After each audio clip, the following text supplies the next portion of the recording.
جو انسان خوبصورت وضو کرتا ہے اور پھر 2 رکعتیں پڑھتا ہے، 2 رکعتیں پڑھنے کے بعد جب وہ یہ کمزور ہاتھ اللہ کی طرف اٹھا لیتا ہے اور ہاتھ اٹھانے کے بعد یہ کہہ دیتا ہے رب اغفر لی رب اغفر لی، 2 مرتبہ یہ ادا کرتا ہے، اللہ تعالیٰ کے 2 فیصلے نازل ہو جاتے ہیں۔ اللہ پہلے تو اپنے فرشتوں سے کہتے ہیں میرے فرشتوں میرے اس بندے کی طرف دیکھو، دیکھو اس بندے کو آج یقین ہو گیا ہے کہ اس کا کوئی رب بھی ہے جو معاف کرنے والا ہے۔ پھر اللہ تعالیٰ فرماتے ہیں اپنے بندے کی طرف، حدیث کے الفاظ ہیں کہ اللہ پاک فرماتے ہیں وہ میرے بندے تو سچی توبہ کرنے اگا ہے، تو نے آج تک جو کچھ بھی کیا ہے میں تجھے معاف کرتا ہوں۔ اللہ پاک کی رحمت اتنی وسیع ہے کہ 2 رکعتوں کے بعد انسان کے زندگی بھر کے گناہ معاف ہو سکتے ہیں، لیکن شرط یہ ہے کہ دوبارہ نہ کیے جائیں۔ اللہ کی رضا کے لیے توبہ کی جائے، اپنے گناہوں کا اعتراف کیا جائے، شرمندگی کا اظہار کیا جائے۔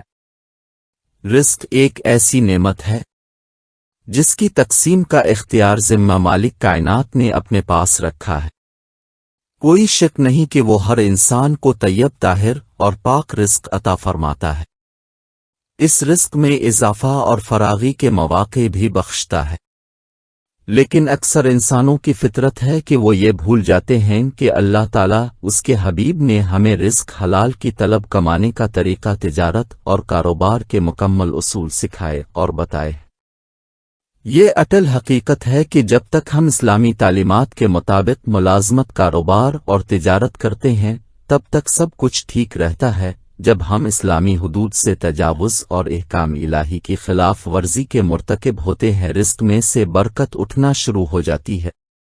بڑی بڑی فیکٹریاں اور کارخانوں کے مالک بھی بھکاری بن جاتے ہیں۔ رزق حلال کمانے والوں کے لیے اللہ تعالیٰ اپنی رحمت کے خزانے کھول دیتا ہے، دنیا میں باعزت رکھتا ہے، آخرت میں بلند درجات سے نوازتا ہے، مگر اللہ کو چھوڑ مال و دولت کے حصول کا غلام بن جانا سب سے بڑی بدقسمتی ہے، یہی سب سے بڑی ذلت ہے۔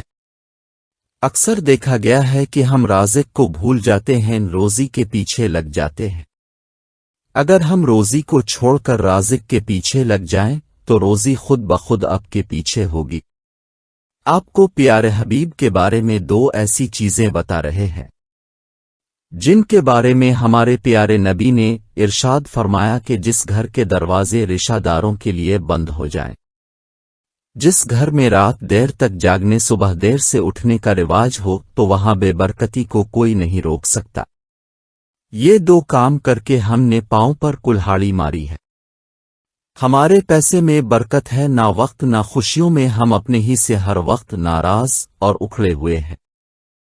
رات دیر تک جاگتے رہنے اور صبح کو دیر سے بیدار ہونے کی خراب عادت ہماری طرز زندگی کا ایک اہم حصہ بن چکی ہے۔ سیدہ فاطمہ بیان کرتی ہیں میں صبح وقت سوئی تھی کہ رسول اللہ میرے پاس سے گزرے اور اپنے مجھے پاؤں سے ہلایا اور فرمایا بیٹی اٹھو، اپنی رب کی طرف سے رزق کی تقسیم میں شامل ہو جاؤ اور غفلت شیار لوگوں کی عادت اختیار نہ کرو۔ اللہ تعالیٰ طلوع فجر سے طلوع آفتاب تک لوگوں کا رزق تقسیم کرتے ہیں۔ اگر اپنے ضمیر سے پوچھا جائے واقع احساس ہوگا کہ ہم کب اٹھتے ہیں، کب گھر والوں کا ہاتھ بٹاتے ہیں،